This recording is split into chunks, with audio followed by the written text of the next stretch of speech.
Little's parents migrated from Scotland to Australia in the late 19th century. He was born in Melbourne in 1895.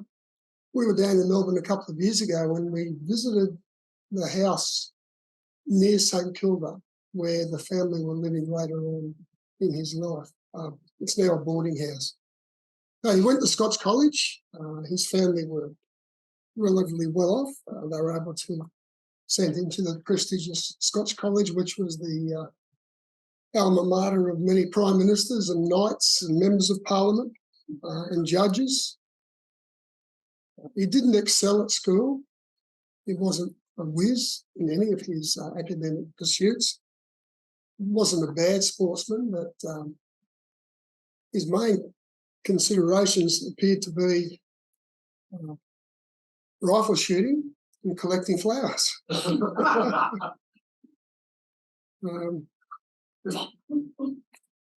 He was, however, very patriotic, and that was instilled in him by his parents. So when the call came to defend the Empire, he tried to get into the Australian Flying Corps. He one of many, many scores of applicants for the 4 positions at Point Cook. He was unsuccessful there, so his father gave him a sum of money, put him on a ship, sent him to the UK, and in middle of 1915, he commenced flying training at Hendon.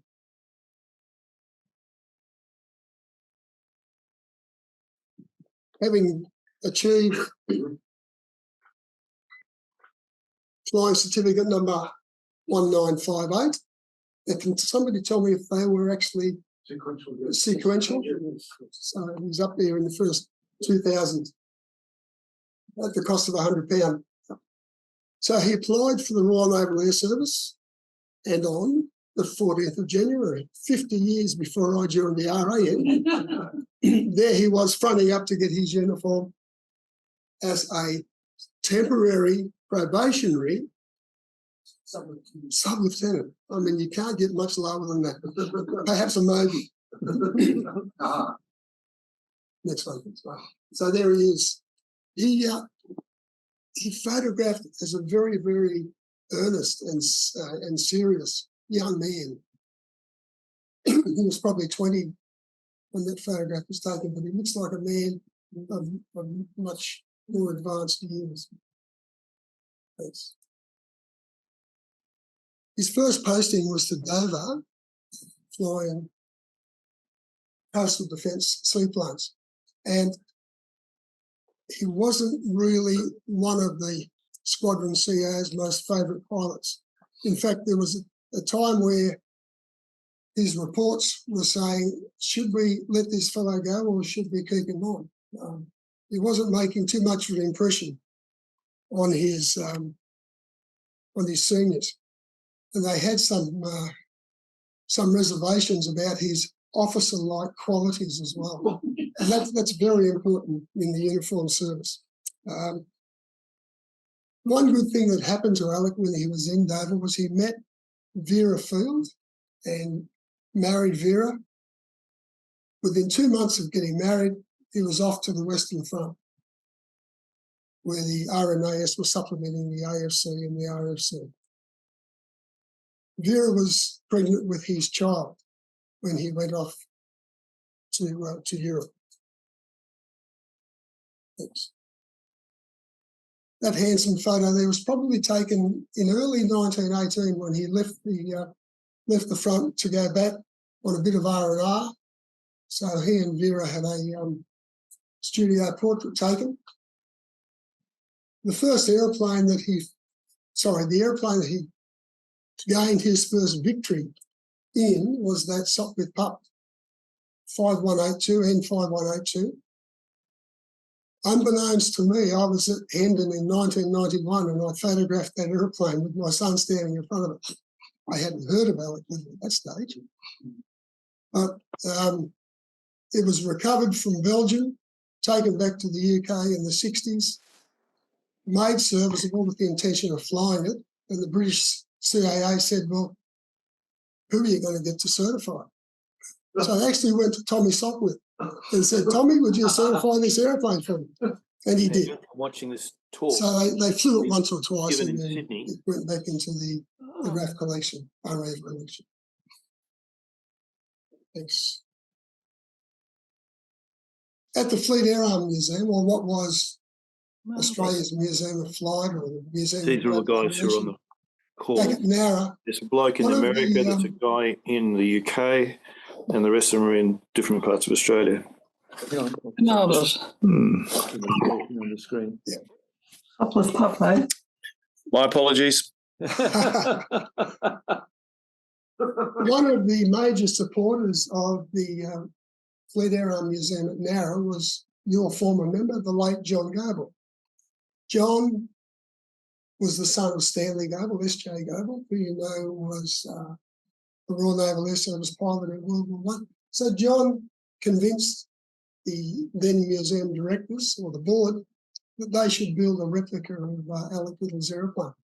John was able to co-opt a lot of his colleagues, a lot of former Navy engineers. They got some plans from Norway, of all places. They all took 4 or 5 pages, went back to their garages or their basements or their lounge rooms and built different bits of the aeroplane. All brought it all back to Nara and assembled it. They've left the structure exposed with a bit of perspex over it so that visitors to the museum could see what the construction of the aeroplane was like. Sorry to interrupt, Terry. Was there a mock or a replica engine inside? It's a wooden engine. Yeah. And it turns with the propeller. It's very nice. Yeah, that's it. Okay.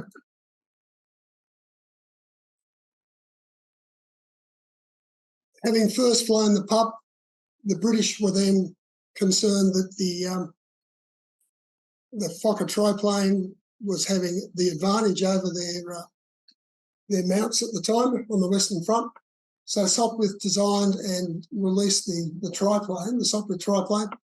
April 1917, they were introduced into the front in Europe. And by September 17, Alec had achieved so many victories that he was awarded Distinguished Service Order and Bar, Distinguished Service Cross and Bar, and the French Croix de Guerre. In December of that year, he was also mentioned in dispatches and promoted to flight commander.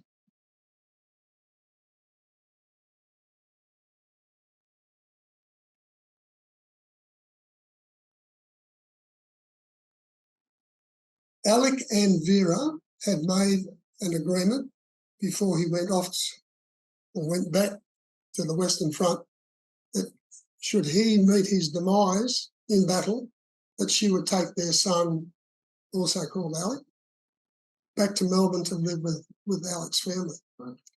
So she went to Melbourne, took the son, his nickname was Blim, as we all know, and Alec is, with his Fokker triplane, had that name emblazoned on the side of the fuselage. She went to Melbourne, came back to the UK to witness the opening of a memorial for the RNAS pilots. She was given the original cross from his grave, his first grave. He took that back to Australia with her, settled in Melbourne with the family, with the Little family. And the presentation shield was donated to the War Memorial in the late 70s by descendants of the family. So you were able to see that in the Anzac Hall in the War Memorial up until they pulled it apart some months ago, together with the propeller that was off one of Alec Little's aeroplanes.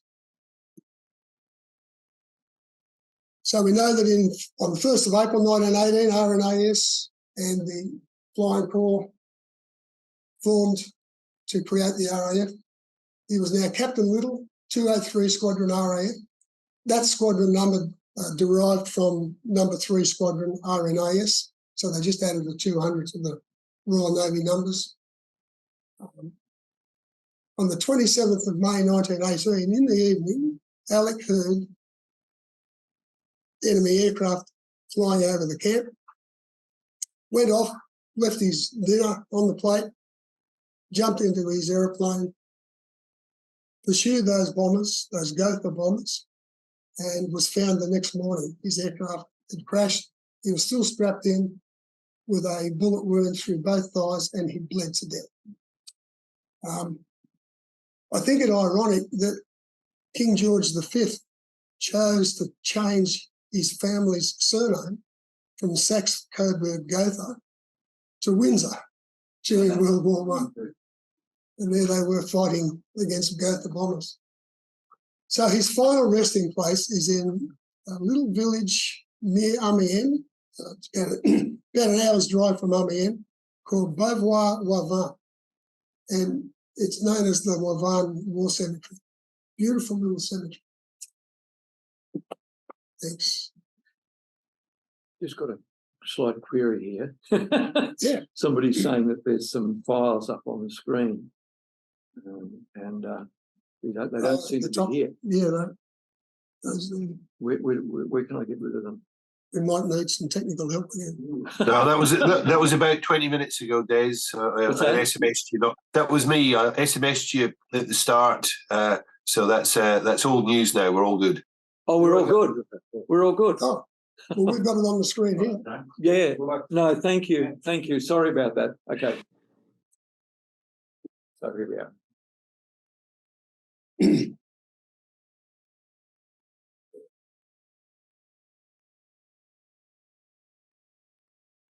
Sorry, we're at. Yep. There's some historical reports that you will read to say that Alec was first buried at a location called Noyer-le-Mas. There was obviously a grave there with a cross that was produced by his squadron mates.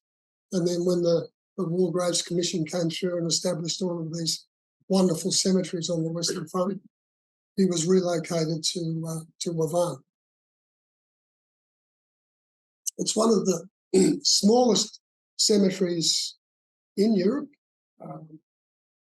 We visited there in 2017 and had a really wonderful experience visiting that grave and that cemetery.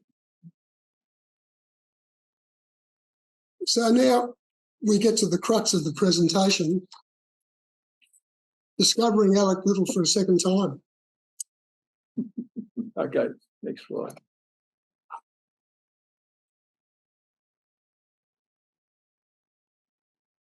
The first thing that came to light was this thing, a Gladstone bag.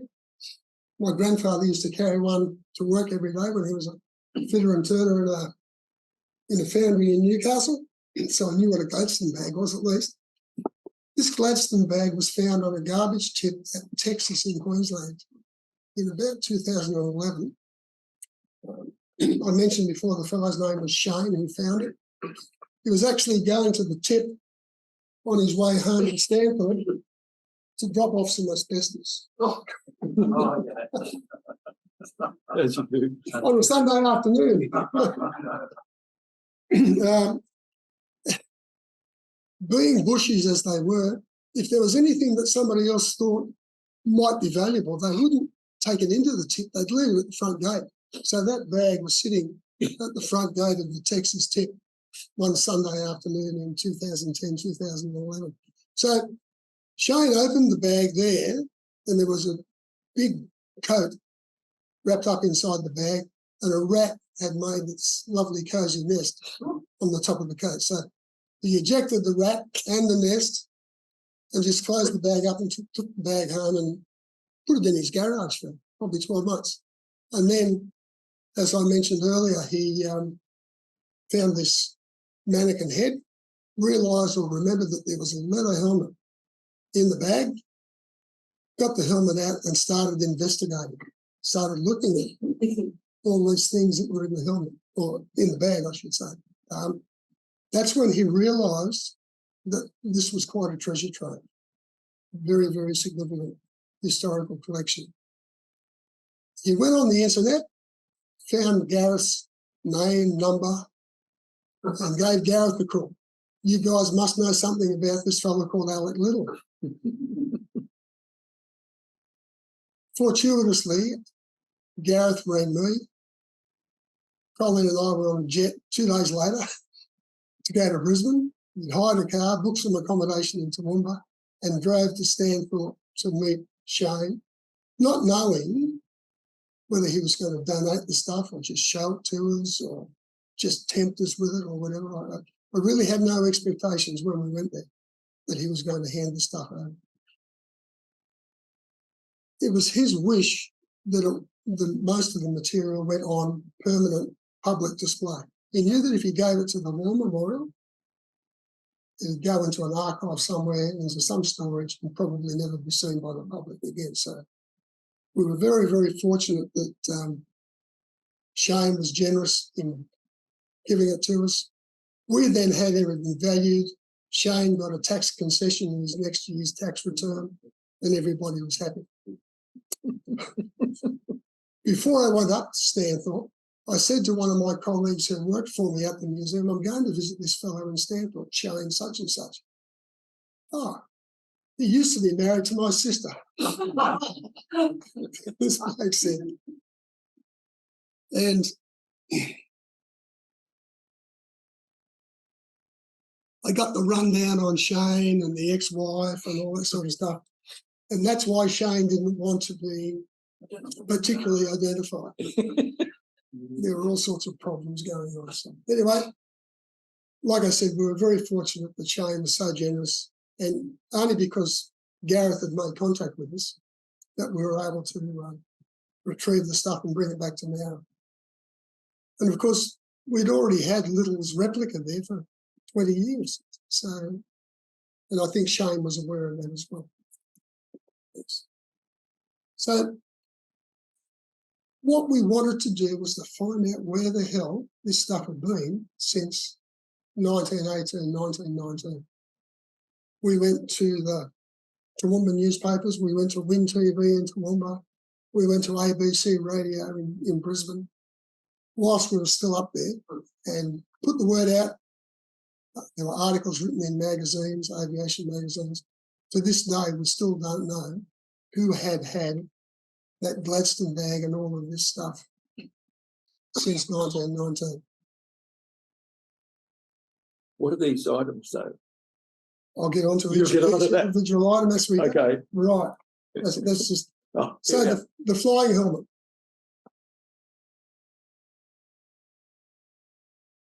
The helmet was, pardon the pun, I talked about a rat's nest earlier. The helmet was very ratty. It used to have rabbit fur around the neck and around the earpiece. As you can see, just the remnants of the rabbit fur there. But what you can see, and you'll see it in the next slide, is Little's name and his address. And if we go to the next slide, what's this? R.A. Little, Windsor, Victoria, Australia. Nice. Just go back one, yeah, please. And I mentioned about Little's penchant for gardens and flowers.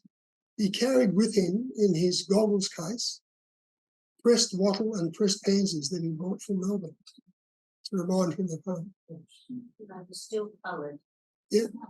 Sure. Yeah. Okay, next one.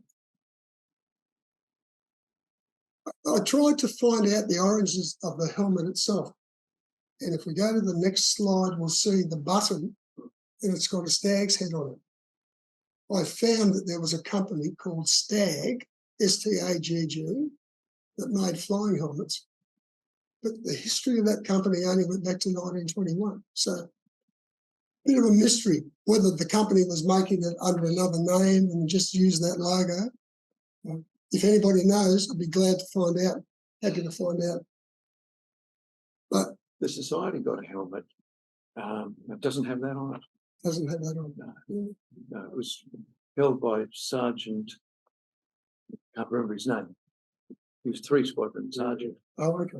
And doesn't have that.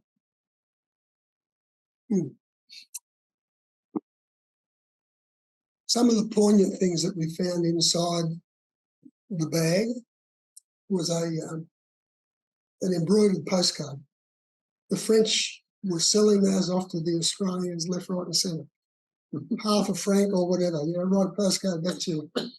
And we'll see in the next slide, not yet, we'll see in the next slide that Alec had written a message to his wife on that card. The other very poignant thing that we found, and I'll explain how we found that later, was the photograph of little Blimp, little Alec, which you see there. The photograph had been wrapped around a 1884 British gold sovereign and stitched into the peak, the flap at the front of the helmet. Good luck. For good luck. Yeah. When our mate Shane inspected the helmet and started, you know, having a very close look at it, he found something or felt something firm inside the peak. So he took the helmet to his veterinarian. He had cattle and other things, so he knew a vet in Stanthorpe. They x-rayed it. Yeah, it's round and it's about 20 centimetres in diameter. And then they very, very carefully with the scalpel unpicked the helmet peak, and that's what they found inside. So the next one. So there's the coin, and there's the photo that it was wrapped in. How much is the sovereign worth? Talking about King Charles or Queen Elizabeth? No, I don't know. But the gold weight would be substantial. Oh, I imagine so, yes. Yeah. I think I did research that when we first got it, and I honestly can't remember. And was the face rubbed away because it was on the sort of face of the coin and got? The coin, you might have a close-up of the coin in the next slide. Let's have a look. No, I don't. Go back. Yeah. No, it only appears to be rubbed away there. It was in pretty good condition, actually. Right. Yes. Yeah. There we see the goggles and the flowers. Next one. Oh yeah. So they were inside that battered, crappy old metal case with his goggles, just to remind him of home. And there's reports from his contemporaries that he used to dig little gardens around their quarters in the battlefield. The lenses, the red-coloured lenses in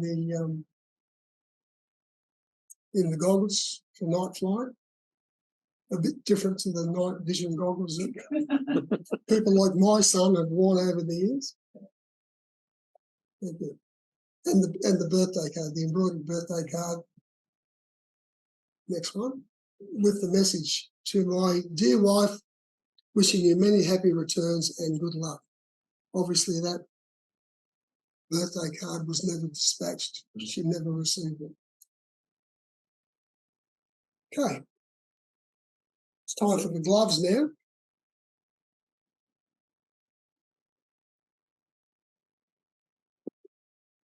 He must have died very young, so 22. He was 22. Oh, yes. Sad, I was thinking those fresh flowers, you know, that's sort of the first one. Yes. Sad. That garment is 107, 110 years old. It's in perfect. I'd wear that out tonight. I could have done it at lunchtime. It was made by a company called Keith Courtney. In the photograph on the right, the second building, there's a sign, a vertical sign on the wall of the building that says Keith Courtney. So that's in the CBD of Melbourne. That, judging by the motor cars that were there, that picture was taken in the mid-60s, early 60s, something like that. So before he left Melbourne, Alec bought this magnificent waistcoat. And similar to what he did with his helmet, he wrote his name and address inside the seam of that.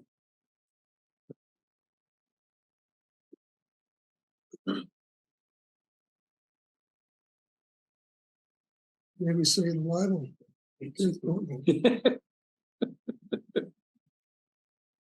a royal carriage. Yes, that's right. Yeah. Thanks, Dave.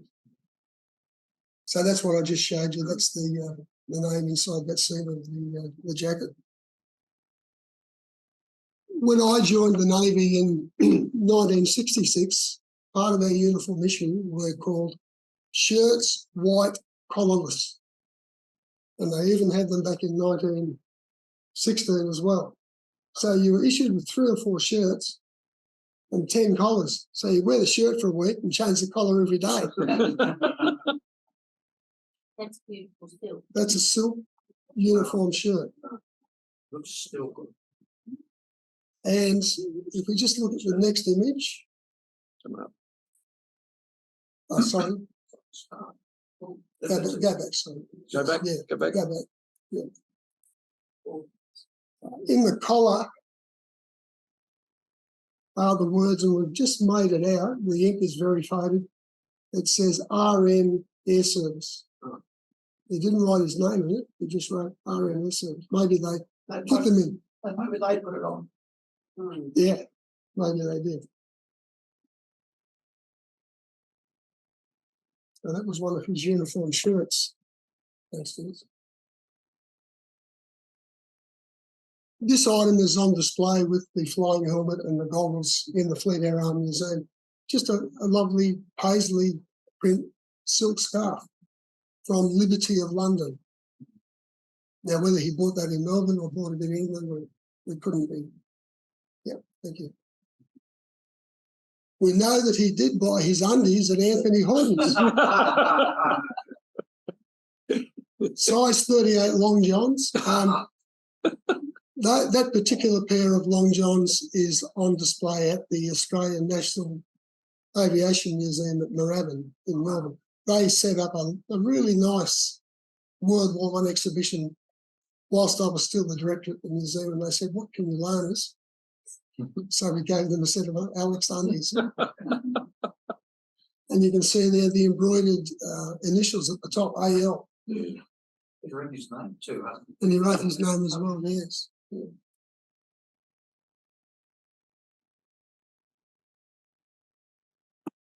So you can see the inside condition of the bag when we got hold of it. It wasn't in very good condition.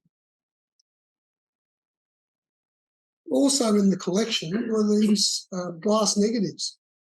Now, I don't know what the significance of carriages and English rural scenes are, but it must have been important, because if we go to the next slide,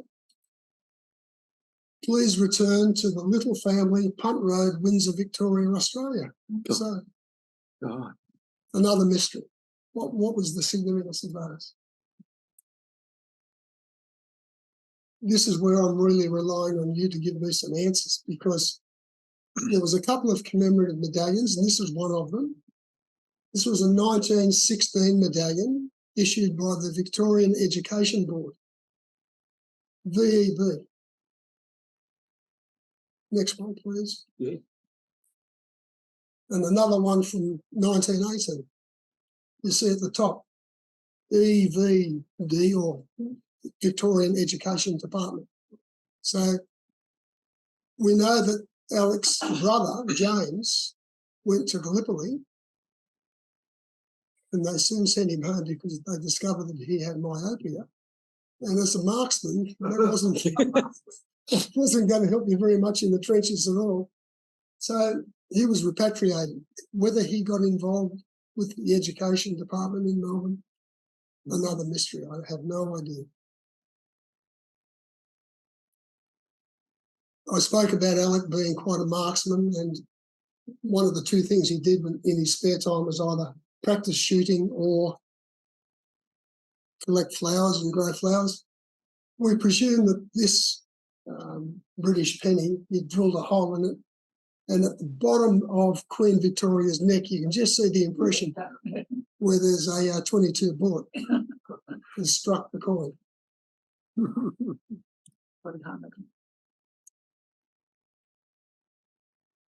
In 2017, Colleen and I went on a tour of the Western Front battlefields with a group from the Nowra RSL. There was about 40 of us. and it was organised that we were to meet a retired British Marine Major in Belgium, and he would then take us on the conducted tour for 2 weeks. Everybody who was on the tour had some connection to soldiers, airmen who had fought on the Western Front or who had lost their life on the Western Front. So what we were able to do was to write to this chap, to the tour guide before we went, give them the names of our relatives. He would research where they had been in significant battles, if they had died, where they were buried, all of the records from the particular battalion or unit that they were involved with. So as we went around the battlefields and as we went to the various cemeteries, he was able to point out these different people. And Colleen had a relative who was a sergeant, Sergeant James Ham, who was awarded the Distinguished Conduct Medal. We were taken to the location just outside Ypres, where the battle occurred, where this fellow was blown to pieces. He has no known grave. There was a beautiful lawn with daffodils, and that was the battlefield. James Ham had lost his life in 1917. So this guide was absolutely fantastic. Took us to all these different locations. I said that we wanted to go to visit Alec Little's grave at Louvain. They were a bit tight for time because they were then going to go off to do the Normandy World War II battle sites. We had to come back to Australia because I had a function on at the museum. So we left the group one morning. We hired a car, a little Fiat 600 thing, drove off from Amiens to Louvain, parked the car, got some directions as to where the cemetery was. We had already purchased a wreath, asked some French people who were in a walking group the directions to the cemetery. They told us where to go. So we found our way to the cemetery, laid the wreath, and I didn't have a British 1884 gold sovereign, so I put an Australian 50-cent coin on Alec's headstone. And you can see there the grave inscription designates his rank as flight commander with the naval anchor. And the message that was written on the bottom of the grave, it reads, "His ever-loving wife and little son Blimp, also his loving father." That was the message that was on the bottom of the headstone. Sorry, it looks like a wreath. That was the wreath that we put there in 2017. Right. Yeah. Paul, yes. Yeah. There's one more slide. Now, I took a little video, and I hope this will play on the machine here. Just a 20-second video walking around the cemetery, and you can hear birds twittering in the background, and it's so peaceful.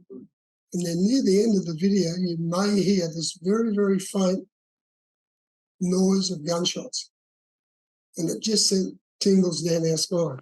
Wow. We learnt later that over that hill where the trees are, there was an army rifle range. But it was ghostly. Yes. So I'll give it a try. you just click on that.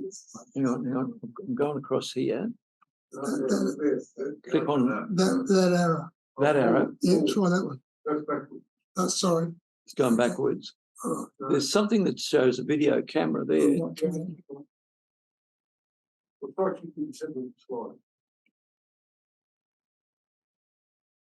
No. You need a go sign. It's one of those little symbols. Click next. Right hand arrow.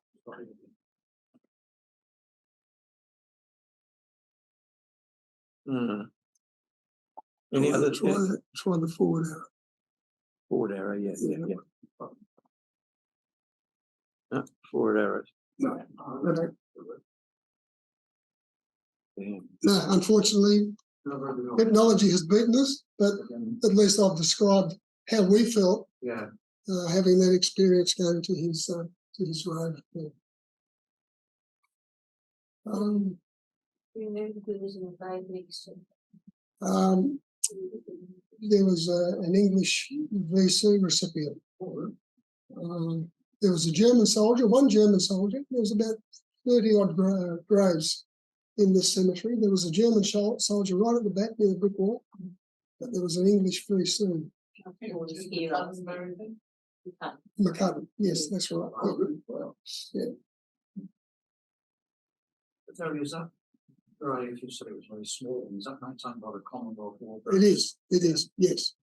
And there's nothing but praise for what they do all over Europe. It's just absolutely wonderful. Whenever I see them working on, I've done a bit of time over there. Yes. They always go up to them. Yes. Yeah.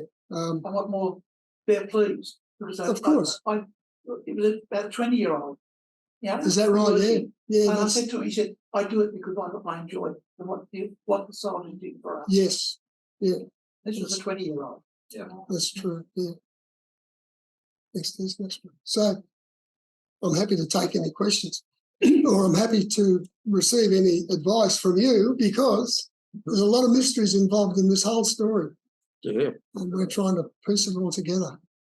Harry, in your spiel, the Southwest triplane preceded the Fokker triplane. It was the other way around. Right. So that the Fokker was developed as a result of the success of the Fokker. My apologies. Yes. The first big piece of Fokker was September 1917. Okay. I just looked it up. Good. Yeah. That's right. What happened to Blimp? His son. Okay. Vera, as I said, came back to Melbourne with Blimp, lived with the family. She then remarried a British ex-serviceman in Melbourne. I gather that he then passed away and Blimp and Vera lived together until their deaths, which were only sort of 12 months apart in the mid-70s. Blimp went on to become a laboratory technician at one of the universities in Melbourne. He was quite a whiz with electronics. Never married, just lived with his mother the whole time. Now, I was talking to Gareth earlier. I've got a collection here of not only an Alec's log material, but a collection of correspondence between one of the former curators at the Fleet Air Arm Museum and a lady named Mrs. Lois Brettel or Brettel.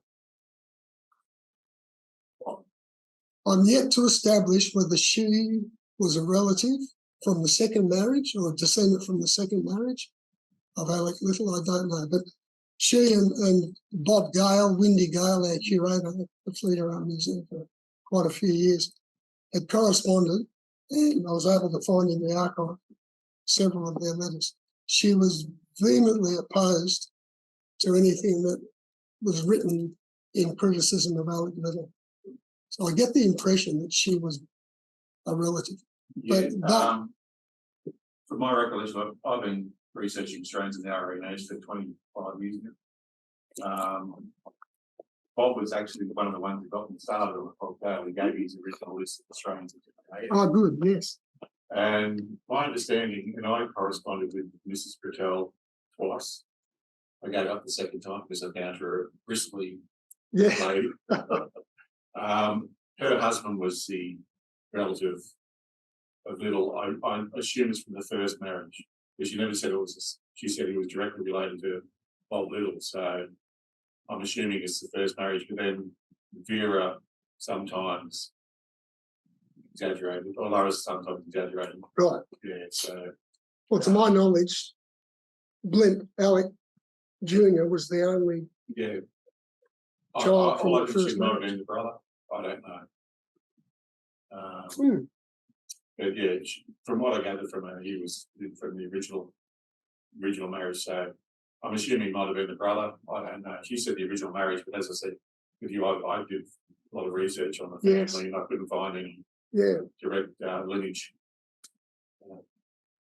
Well, She was a bit late. oh, well, some of the letters are fantastic to read. Yeah, she go on and on and on. Yeah.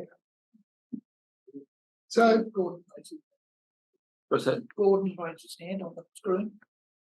Oh, okay. Gordon, Thank hang on. I'll just plug the speaker in, Gordon. Keep going, yeah. Okay. Everyone hear me now? Oh, God. Yep. I've muted you. Sorry, I'll pull it out. Keep going. Say it again, Okay. Gordon. Can people hear me now? Yes. We can. Good. Thank you very much for You'll an need to excellent speak up a bit. Turn it Turn on. the speaker up. Oh, sorry. Yeah, that's easier said than done. No, he's not on the speaker. I cancelled it. That's why it got cancelled somehow. Right. So sorry. I'll repeat it. I'll repeat the question if that's all right. Keep going, Gordon. Okay. It's not so much a question, but a statement Mm. regarding that gold sovereign that was in his helmet. Do they know? Because I've got books here about the gold sovereigns and that. Do they know if it has an S or an M on the sovereign, denoting Melbourne or Sydney mintage? good point. I think it was a British sovereign. Oh, okay.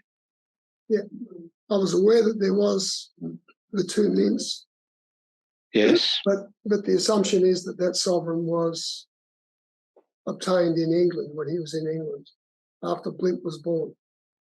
Right. Because, it's 30 years old then when he's retaining it, isn't it? Yes. Yeah. Well, anyway, if it was an Australian coin, because it looked like in almost uncirculated condition, looked excellent condition, as of about a decade ago, it was worth anywhere between about $1,600 and $3,700. I won't tell the incoming director of the fleet. No, don't. No. Your insurance. Yes. So it'd be worthwhile finding that out anyway. There's a couple of other items that were in the Gladstone bag, a lovely scarf. There's no labelling or anything else on it. And of course his service tie, his black service tie, to go with his. No motif on the tie. No, it's fallen off, I think. Yeah. Is that a silk scarf or woolen scarf? A woolen scarf. Woolen. That one. And he did have a second pair of long johns with a rather nasty sweat stain on them. Okay, more like a water stain, actually. Yeah.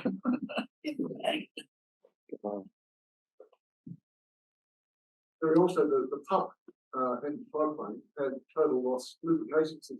Yes, that's right. It could be castor oil. Could be castor oil or the result of castor oil. The red goggles, now, I may be wrong, but I think they were used not in flight, but on the ground when you were adjusting your eye to darkness. Yes, So they stopped you getting glare from other things. And you took the goggles off and started flying. right. Okay. Yeah, that makes sense. Yeah. I do recall from my time on board HMAS Melbourne, the night lights around the flight deck were red. Yeah. So, Christine, Gareth, gents, and those people online, thanks very much for the opportunity.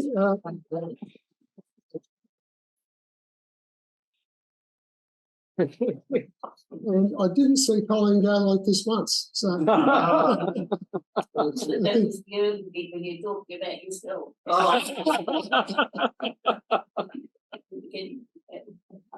Yeah, well, thank you very much.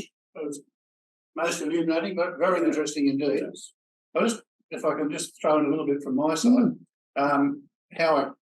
what happened when Shane contacted me. He sent down photographs of where Little had written his name inside the helmet and Yes. and by luck, I'd given a talk in Melbourne about a month before where I met Mike Rosell, the author of Unknown Warrior. Yes. So I got them to Mike Rosell. Yes. Have you got anything where Little has written his name? Right. And he didn't come back, so that was exactly the same to me. Yes. And the next thing I called you. Yeah.